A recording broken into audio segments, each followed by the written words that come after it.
It is my great pleasure to talk today with Won Hye, who is a Korean Zen monk. He's now a resident of Musagsa Temple in South Korea, which is an affiliate of the Kwan Um School of Zen. We've been friends for a long time.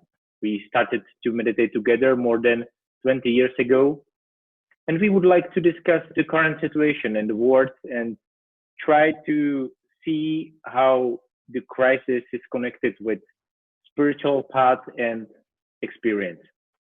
So one here, hello. So for beginning, how things in Korea nowadays? How is the situation in your temple? Well, hello, thank you for having me. Hello to listeners. Well, situation in Korea, Korea had the second big outbreak after China, but now things are starting to calm down. It seems Korea dealt with it very well. Korean people in general were very disciplined, and even the government did not have to issue any state of emergency or lockdown, even in the worst affected areas. And Korea was testing, isolating, and contact tracing very effectively. Teams. Korea was well prepared for emergency because of its unpredictable neighbor. So Korean organizations have contingency plans and standard operation programs and procedures, and people are ready for an emergency. So I think this may have played a role. Oh, okay. And here in the temple, of course, there's a still number of residents in the temple, so the temple is still functioning, but it's a little bit quieter because we had to move all our public programs are conducted online now. So the temple itself is a little quieter because there are very few visitors, but the residents keep the basic functions going. Okay, I see. So now more personally to you, you have just finished 90 days individual retreat. Could you briefly describe an experience from it, and why is solitude important for your spiritual practice? Okay. So, well, first of all, I would not recommend this for everybody. And in our school, we have a tradition of doing first 90-day group retreats. And the standard sort of expectation would be that you would first do at least 8 90-day group retreats, then discuss your plans with a teacher who knows you personally, and then embark on a solo retreat, which some people would start a shorter one and then build up to 100 days. This is a tradition that goes back to the founding father of the Kwan Um School of Zen, Zen Master Seung Sahn, who at a very young age did a 100-day solo retreat in the mountains and had a profound spiritual experience. So later, with some of his students, he would recommend them to try it. But this recommendation was also always very personalized. So again, I would not recommend this for everybody. And solitude definitely can help us in our practice in the path of meditation. I think for people who already have a bit of experience, practicing alone can be a little bit more intense. Of course, there are obviously no distractions. There are also no excuses. And the only thing that we are dealing with is our own mind. So some patterns of functioning of our mind can become a little more clear than in usual circumstances.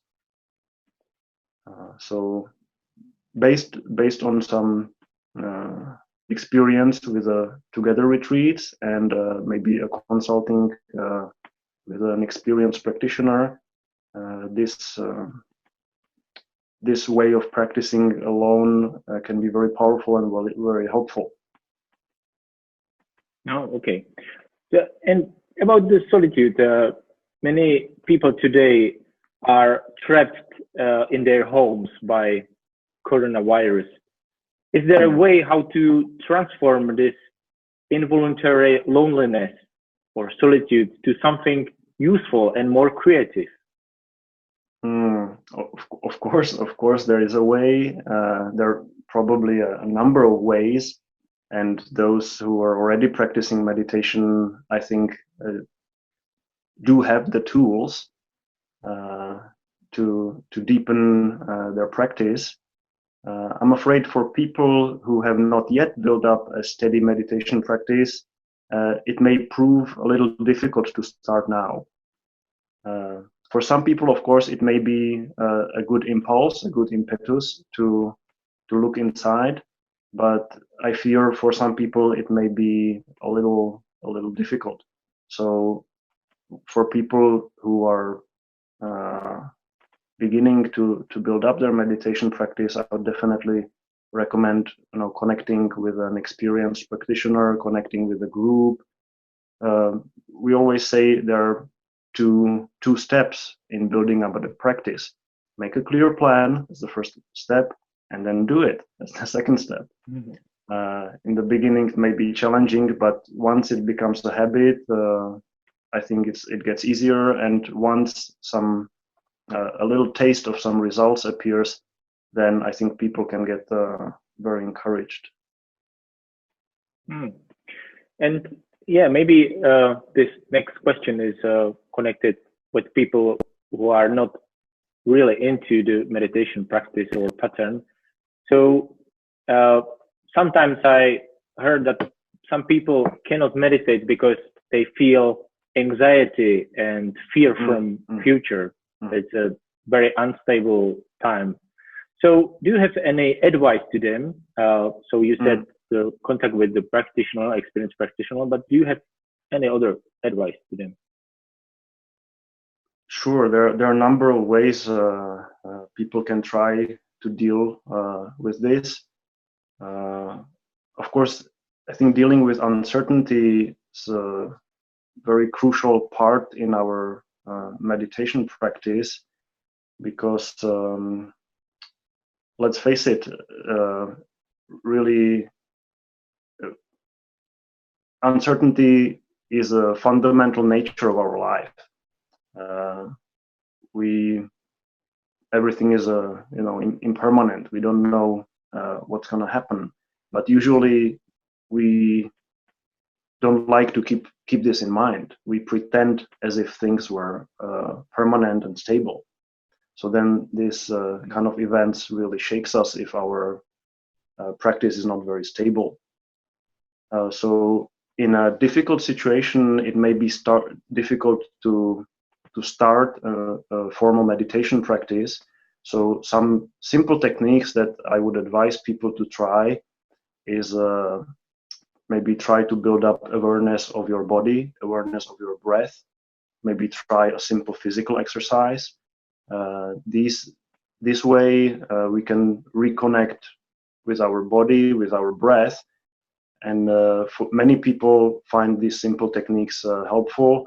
Or of course, if somebody feels connected with a certain mantra, we have, I think, in both our traditions, mantra practice is very strong. Mm-hmm. So these are some simple techniques I would recommend. Okay, thank you. And a question about the community in these times. In our tradition, is a community powerful element, we say, and we experience that meditation creates the community. Now we are trying to hold the connection through online internet platforms, how you said you do that also. So it is community also important in your tradition, and how is important in your tradition? And which Mhm. kind of internet tools do you use? Yeah, so the role of community, I think, in meditation practice is absolutely crucial. Uh, some people say it's your friends on the path are more important than the teacher. In Buddhism, the first sort of step, the first entry into practice of Buddhism is often taking the three refuges, and we take refuge in the Buddha as a historical teacher, but also as a metaphor for the absolute. Then the second one would be taking refuge in his teaching, and the third one is taking refuge in the practicing community. So for most people would first learn how to practice with other people in a community. Then we learn how to practice on our own, independent of the community. And the next step may be learning to practice in any situation, in any community. So the role of the community, especially in the beginnings of our meditation practice, is absolutely crucial. And of course, meeting people online is sure better than nothing. It's probably not gonna be absolutely equal to meeting somebody in person, but nowadays, when we do not have other options, then it's definitely better than nothing. And as far as the technology goes, I'm afraid we're a little backward and sort of catching up only recently. So I would, rather not give advice in this area. Okay. Some voices reminding that the crisis could be an opportunity to move toward, let's say, deeper questions in our lives, or toward even spirituality. Do you share this perspective? And is there a chance to grow in this time of crisis? So, of course, definitely, every crisis is also a great opportunity. There's no question about this. But fundamentally, for the practitioner, each moment is an opportunity. Each moment of our lives, each time we breathe in, we breathe out, this is an opportunity to reconnect with the absolute, with the timeless core of our lives. So waiting until the crisis comes, I don't think is a very good strategy, because at that point it may be very hard for many people. Looking back in history, I don't know if the past crises really turned a great number of people towards the spiritual path, or looking at some troubled places in the world today, I don't think a very great number of people would turn to the spiritual path, although some may. For instance, in our tradition, this dealing with difficult situation, facing the reality of life, is a crucial element. And again, although we call this time a great crisis, what has fundamentally changed in our lives? This is basically boiled down. This is about sickness, old age, and death, and these are fundamental realities of human life ever since we appeared here. And in our tradition, we try to keep reminding of it, because for the historical Buddha, seeing old age, sickness, and death were the impulses that sent him searching for answers of these fundamental questions of our lives. And fortunately, apart from these three, he saw a third reality, which was meditation. So he embarked on the path of meditation after seeing sickness, old age, and death. So definitely for some people, this can be a great opportunity to sort of reevaluate their lives, restart their lives, to look at their values, to look at what's really important in our lives, because a lot of time and a lot of energy we spend on dealing with the surface, and so we definitely need more time and more energy reconnecting with the core. So it is definitely an opportunity, and I hope especially people who are already at least a little bit interested in meditation will take up this opportunity. On the other hand, we have to be realistic, and problems that have been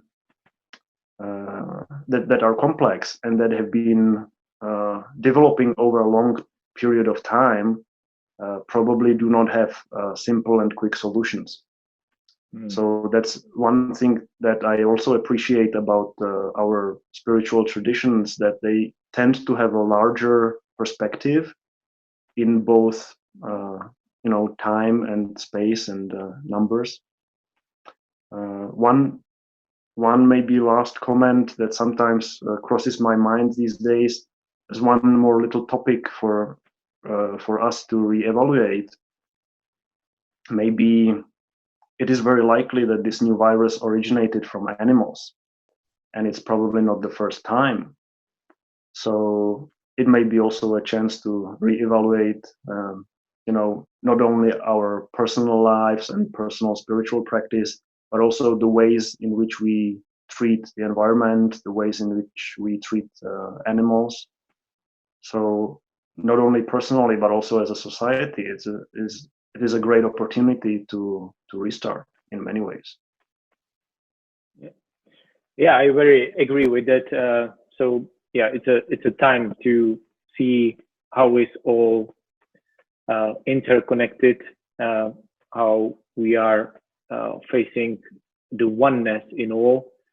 And maybe the last question, so which is more about the practice and with action, because we here, especially in the Czech Republic, we see how many people care about others. Do you think the crisis could call us to some kind of basic human responsibility?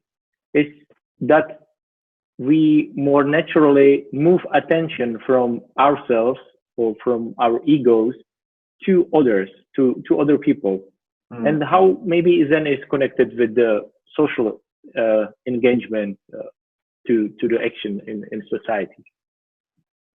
Right. So definitely this our practice should always have these two sides, and they should always be connected. On one hand, whatever we call it, reconnecting with the absolute core of our lives, and on the other hand, letting it manifest in our daily life, for instance, in helping others. So these are two essential parts of our spiritual traditions, and in as far as this practical charity goes, I think Buddhism has a lot to learn from Christianity. That's for sure. Again, I think when it comes to individual people, it depends a lot where they are starting from. I think some people in times of crisis really fall back into sort of a survival mode, just focus on survival. Whereas other people, as you say, can see our interdependence, interconnectedness, and very selflessly do help others. So we should. This is also sort of a challenge for us. How do we nurture this? How do we help people keep and nurture this spirit of solidarity? That's a big question for us. Yeah, very true. So, Won Hye, thank you very much for your time, for your wisdom, and all the best in your life and practice. and take care. Thank you for having me.